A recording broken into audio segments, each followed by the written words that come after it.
Hi, I'm Mrs. O'Choniger. Today we are going to talk about tessellations. So, what is a tessellation? A tessellation is a tiling pattern where the tiles do not have a gap or overlap. So, they cannot have a gap and they cannot overlap. The total sum of connected angles must be 360, which is a full turn. If it goes over 360, then the shapes would overlap and it would not be a full tessellation of one shape.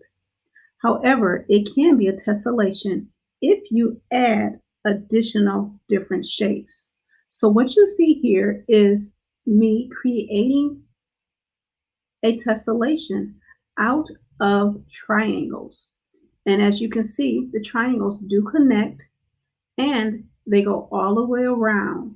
So there's no gap there. There is nothing that is overlapping. So this would be an indication of a good tessellation. You see the sides touching. They're not overlapping. There's no gap or space in between. So this would be a good example of a tessellation. In the next video, I am going to show you how to test and see if a polygon can actually form a tessellation. And part two of this is coming up next. So here you see just a completed tessellation using triangles. And when you put them all together, there is no gap, nothing overlaps. So it's all done, and actually triangles would make a tessellation based upon our rules for what a tessellation is. And you can find tessellations around your house probably if you have a floor that has tile on it, or in your bathroom if you have tiles on your walls in the bathroom, or in your kitchen. There's different patterns and everything on the background of your kitchen. Those things are all patterns that are made that are not overlapping. Those are considered tessellations. So check around your house to see if you have any tessellations anywhere in your house. I would love to hear from you.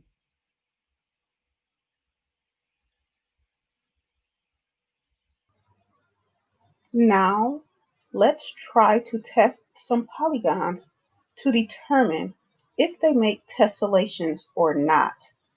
While there is no formula, there are rules. Remember when I shared the tessellation drawing of the triangle with you? The rules were that there will be no overlapping shapes and there would be no gap, and that the total of the interior angles would measure 360 degrees.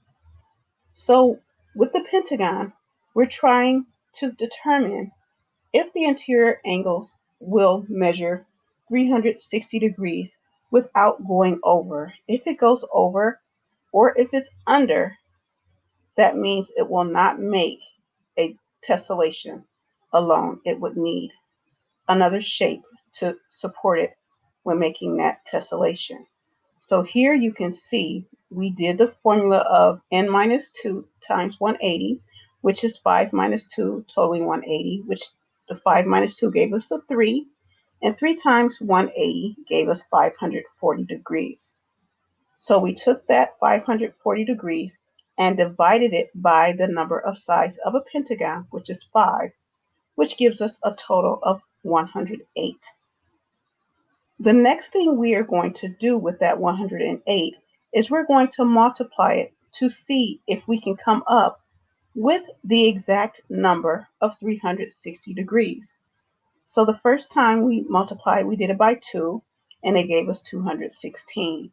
When we multiplied it by 3, it gave us 324.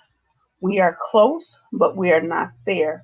However, if we multiply by 4, you will see that we do go over 360 degrees.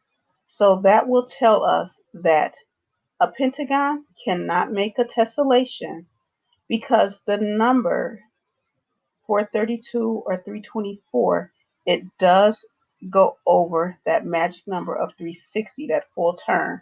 It will not make a full turn without overlapping. This next shape we're going to try is an octagon. And just like we tried with the formula for finding the interior sum, we're going to do the same thing with an octagon. So that's what we're going to do first. So you see the formula here, which is 8 minus 2 times 180, which will give us 6 times 180 degrees. And your total is 1080. So you're going to take that 1080 and divide it by the number of sides in an octagon, which is 8.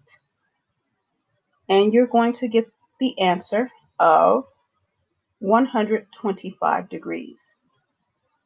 So the next thing you're going to do is multiply that 125 by 2 or 3 or 4 to see if you can get to that magic number again of 360 degrees without going over. And as you see, by the time we get to 125 times 3, that takes us over 360 degrees.